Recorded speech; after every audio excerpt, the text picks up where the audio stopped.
The afternoon slump is a bitch.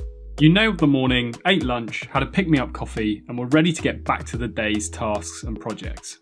And then it hits you like a knockout blow from Mike Tyson. The next 4 hours are spent trying to keep your eyelids open or muster the smallest ounce of mental energy to detach yourself from your favourite news or shopping site.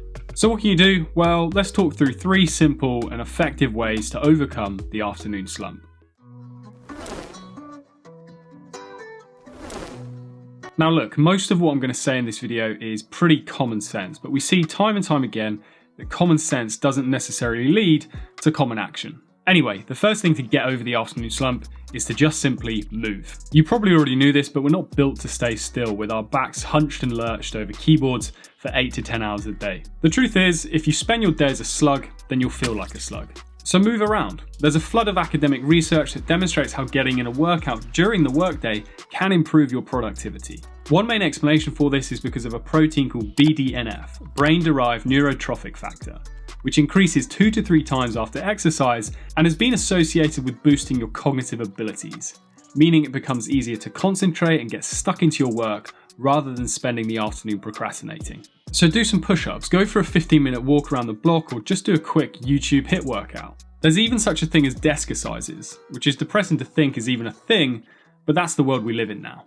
Move the body to move the mind. It's as simple as that.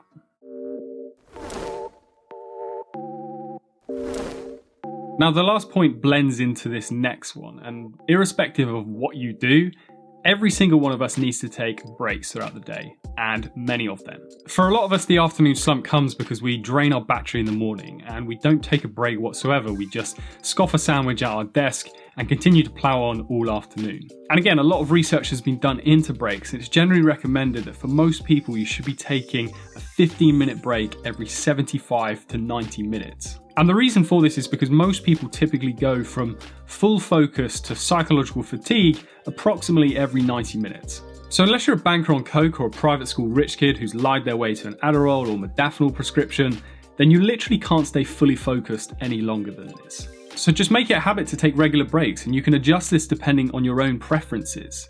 You've probably already heard of the Pomodoro technique, which is great for studying, but can also be used for any kind of deep work. It's quite simply where you work for 25 minutes and then take a 5-minute break. And the idea is that these bursts followed by short breaks allow you to just catch a mental breather and keep things steady over the course of a whole day. And what's super important is what you do in that break. So don't be tempted to stop one form of work to do another. So, exiting the spreadsheets, then catch up on some email. Because the goal of a break is to actually detach. And one of my favorite ways of doing this is by engaging in a Nixon, which is a Dutch concept which basically means doing nothing.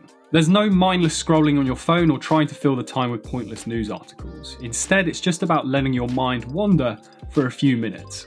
And here's another video on this concept, so check that out. It's honestly one of the best things you can possibly do to just catch that mental breather so that you can then overcome the afternoon slump. Now, this last one is a bit of a cop-out because ultimately there is some form of inevitability when it comes to the afternoon slump. It's a natural part of our biology because we all have a circadian rhythm, which is a fancy term just for our internal body clock. This dictates our energy levels throughout the day and runs through different cycles, and for most people this means they feel the urge to sleep most between 2 and 4 AM and also 1 to 3 PM. Then add to the fact that a lot of people just eat way too big of a lunch, then it's no wonder that they want to crash into oblivion as the afternoon comes. So one of the best things we can do is just become more aware of attention management, where the basic premise is instead of managing our time, we need to manage our attention better. So our different energy peaks and troughs throughout the day.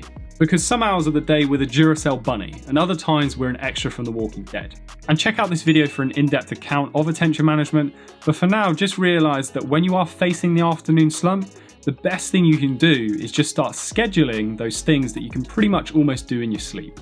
So things like your day-to-day admin or just email tidying up. So just adjust your day so that you save your most precious hours of alertness for the most important things that you have to get done. So that even when you face the afternoon slump, it's not going to ruin your day too much. We'll leave it at that, See ya.